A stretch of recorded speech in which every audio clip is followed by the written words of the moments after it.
We proposed building a network between Barstow and Reno.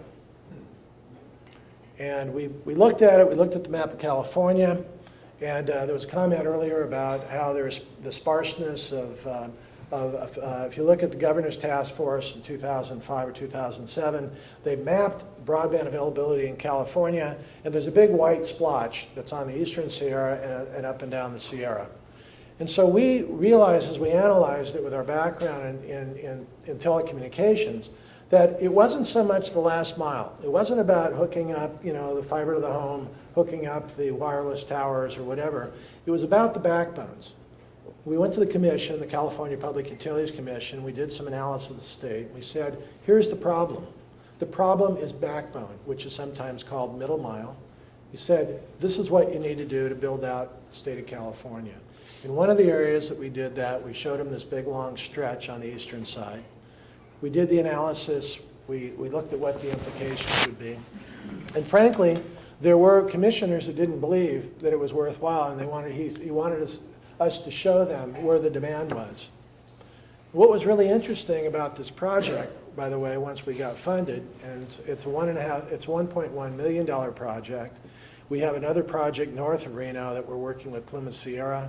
That's a $20 million project. The two projects will connect from Barstow all the way up to Susanville, and it will light up the eastern Sierra. We're putting in a 432 strand fiber, 3 conduits. And just to give you an idea of what 432 strands of glass will do, when we talk to our manufacturers, they do their analysis by their physicists that design these glass and the systems that they build to build these cables. They estimate that the capacity of a single fiber is to transmit 5 terabytes of data. Now, 5 terabytes? There's a lot of zeros after 5. Okay. What does it mean to us? What is it? How does that translate?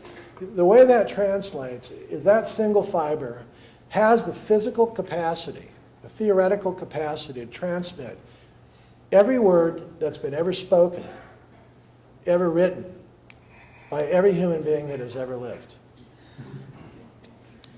Now, we're not putting that capacity in today, but we are putting the glass in, and what grows a fiber optic network are the electronics on both ends that encode the data, okay, over that glass. But that glass has the capacity to provide that. And our strategy was, we argued that that area was a sensitive environmental area, like all the eastern Sierra, all of Sierra, that we wanted to go in one time. We wanted to put enough resources in it that we would never have to go back to it again. The second part of the strategy is we wanted to flood it with so much fiber optic that it would transform the economics of broadband in the area. Now, what we're doing is we're not only building the network between those two places, but we're also swapping fiber to get to Los Angeles, to get down to #1 Wilshire, which is a major internet peering point. We're reaching out to Las Vegas, so the state of Nevada can talk from the north end to the south end. Some people wonder why they'd want to do that, but at least they'll have the capability to do so.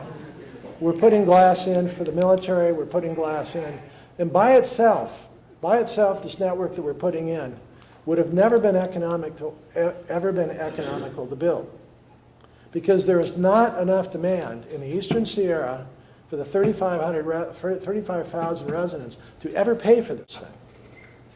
But what we found, interestingly enough, it was a somewhat build it and they will come.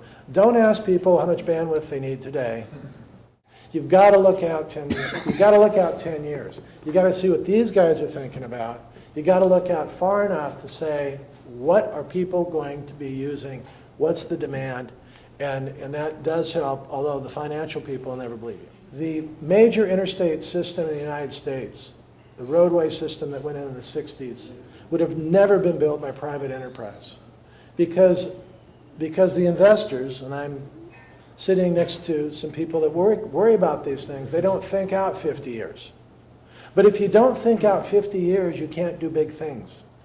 And the problem that we have is that private enterprise has its place, it does a good thing, But we also need to work on ways in which we can build other capabilities to pool resources, and it's very difficult these days to look at that with government entities. So one of the things that we did with this project, when we went to the feds and the state, we proposed something that was a little bit different. We proposed to build a cooperative. And a cooperative is a legal entity that is an extremely interesting way in which to pool resources.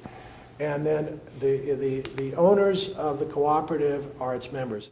But we need to think differently. The paradigm's changing. The government doesn't have a lot of money to put into it. Fortunately, I may have gotten the last bit available. But the cooperative, the idea is we seed the cooperative. And then once the cooperative is seeded, it becomes a force to continually build out and edge out and grow that. We call the cooperative California Broadband. The $100 million is not mine.